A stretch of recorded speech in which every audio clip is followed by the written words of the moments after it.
tu crois au Fils, tu as la vie éternelle. Ce n'est pas que tu auras, tu as la vie éternelle. Amen. C'est pas ce que tu comprends ici. Nous allons voir aussi un autre passage, toujours dans l'Évangile de Jean, chapitre 1, verset 1 à 4. C'est connu avec tous ces passages-là.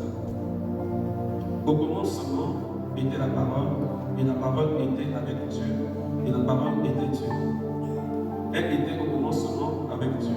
Toutes choses ont été faites par elle, et rien de ce qui a été fait n'a été fait sans elle. En elle était la vie, et la vie était la lumière, et sans nous voyons encore ici la vie. Frères et sœurs, la parole de Dieu, c'est dans la parole de Dieu, il y a la vie de l'homme.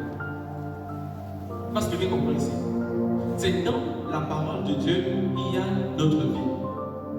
En elle était la vie de l'homme.